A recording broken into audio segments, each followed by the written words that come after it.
A cat with gloves never catches mice. అంటే పిల్లి గ్లౌస్ని తొడుక్కొని ఉంటే తన క్లాస్ కవర్డ్ అయ్యి ఉంటే ఎప్పటికీ కూడా ఎలకను పట్టలేదు అన్నది ఈ సామెతకు అర్థం. ఇంకో రకంగా చెప్పాలి అంటే a clay listens only to bare hands. అంటే కుమ్మరి గారు ఉంటారు కదండి, మట్టి పాత్రలు తయారు చేస్తూ ఉంటారు, మట్టి కుండలు తయారు చేస్తూ ఉంటారు. ఆయన దగ్గర ఒక అబ్బాయి పనిచేస్తూ ఉన్నారు. ఆ అబ్బాయి ఏంటంటే కొద్దిగా కార్పొరేట్ స్టైల్ అనమాట.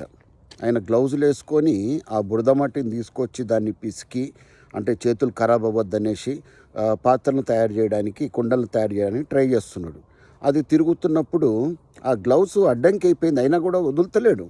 ఆ కుండలన్నీ కూడా అవుట్ ఆఫ్ షేప్ రావడము లేకపోతే పగిలిపోవడము జరుగుతూ ఉంది. అప్పుడు ఆయన గురువుగారు వచ్చిండ్రు, ఒరే బాబు, నువ్వు కరెక్ట్గా పని చేయాలి అంటే ఫస్ట్ ఆ హ్యాండ్ గ్లౌస్ తీసేసిన తర్వాత ఆ బేర్ హ్యాండ్స్ ఏదైతే ఉంటుందో ఒట్టి చేతులతో నీకు ఆ షేప్ అన్నది కరెక్ట్గా వస్తుంది అని చెప్పిండు అనమాట.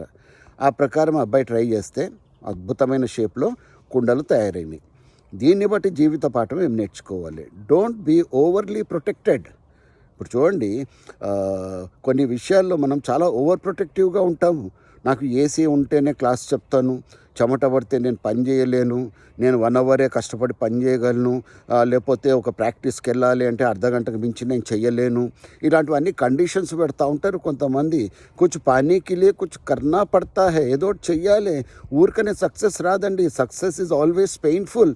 నాకు పెయిన్ అంటే అవ్వదు, చిన్న నొప్పి వచ్చినా కూడా నేను భరించలేను, కానీ మంచిగా ఎదగాలి, జీవితంలో సక్సెస్ అవ్వాలి అంటే ఎక్కడవుతుందండి? తల్లి కూడా నేను పిల్లల్ని కనలేను, చాలా నొప్పి భరించాల్సి ఉంటుంది అనుకుంటే మనం పుట్టేవాళ్ళమా?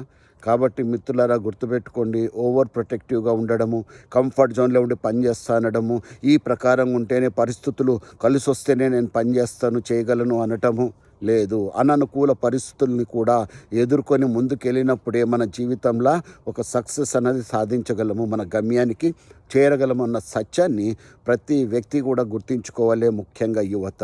So I wish you a great life ahead. కష్టాలను ఎదుర్కొందాం, సహిద్దాం. ఎందుకంటే ఈ వయసులో సహించే శక్తి భగవంతుడు మనకి ఇచ్చినాడు. సో ఆ సహనమే, ఇవాళ కష్టపడితే రేపు సుఖపడతాము. So I wish you a great life ahead. జై హింద్.